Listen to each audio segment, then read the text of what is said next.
Bhuvanagiri parliament నియోజకవర్గ ప్రజలు తనను ఆశీర్వదించి గెలిపిస్తే నిరంతరం ప్రజల్లోనే ఉంటానని బీఆర్ఎస్ పార్టీ ఎంపీ అభ్యర్థి కావ్య మల్లేష్ అన్నారు. తనకు డబ్బుల మీద ఆసక్తి లేదని, ప్రజలకు సేవ చేయాలనేదే తన అభిమతమని తెలిపారు. 2018లో తనకు ఇవ్వాల్సిన ఇబ్రహీంపట్నం సీటును ఉత్తమ్ కుమార్ రెడ్డికి అమ్ముకోవటంతో తాను కేసీఆర్ సమక్షంలో బీఆర్ఎస్ పార్టీలోకి వచ్చానని చెప్పారు. కాంగ్రెస్ ప్రభుత్వం ఎన్నికల సమయంలో ప్రజలకిచ్చిన 6 హామీలను అమలు చేయాలని డిమాండ్ చేశారు. ఎక్స్పోర్ట్ అయ్యే లీడర్గా మీ భువనగిరి ప్రజలంతా కూడా నన్ను ఆశీర్వదించి పార్లమెంటు సభ్యునిగా గెలిపిస్తే భువనగిరి పేరును కీర్తి పతాకాన్ని నిలపడానికి నేను కృషి చేస్తాను. నేనేదో నా తాతనో తండ్రో లీడర్ కాదు. మా నాయన గొర్రెల కాపరి, మా అమ్మలు వ్యవసాయ కుటుంబం, నాకు 2 తల్లులు. కాబట్టి ఆ విధంగామైనటువంటి కుటుంబంలో ఉన్న మా గొల్లకుర్మ కుటుంబంలో పుట్టిన మా ముత్తాతల నుండి కూడా మేము భూస్వాములం. 100 ఎకరాల భూమి ఉండేది మాకు. ఎప్పుడు కూడా నిస్వార్థంగా ఇవాళ ఇక్కడ ప్రాంతంలో నాకు కొన్ని 100 మంది మిత్రులు. కానీ ఇబ్రాహీంపట్నంలో నన్ను అడగండి, ఏ నాయకుడిని అయినా కొంతమంది సాటుకో నేర్చుకో తిడుతూ ఉంటారు.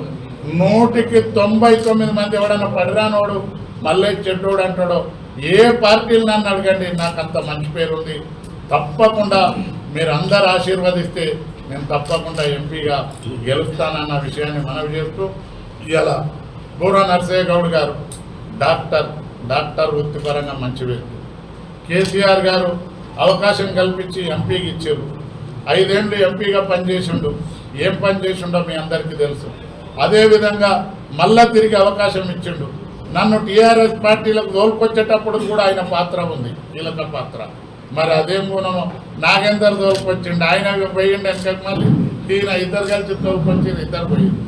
రెండోసారి కూడా భువనగిరి పార్లమెంట్ పరిధిలో ఉన్నటువంటి ఎమ్మెల్యేలు అందరూ కూడా కష్టపడి పనిచేస్తే ఆయన ఓడిపోవడం జరిగింది. పార్టీ గౌరవించిన ఈ పార్టీ మారి ఇవాళ ఇంకో బీజేపీ నుండి వస్తారు. సోదరులారా, ఒకటి గమనించాలి. కొత్త సీసాల పాత సారా పోసినట్టు పోసుకొని అంగి మార్చుకొని తెల్లంగి నిప్పి కాషాయంగి తొడుకొని వచ్చి జై శ్రీరామ్ అని చెప్పుకొని ఓట్లు అడిగితే ప్రజలు నమ్మరు. నేను ఒక బడుగు బలహీన వర్గాల నుండి ఒక వెనుకబడిన సామాన్య కుటుంబం నుండి వచ్చిన వ్యక్తిని, మంచి చదువుకున్నాను. మీరు అందరు అవకాశం కల్పిస్తే నేనేదో మీరుండే వ్యక్తిని కాదు, పొద్దున్న లేస్తే మాస్గా మీ ప్రజలు.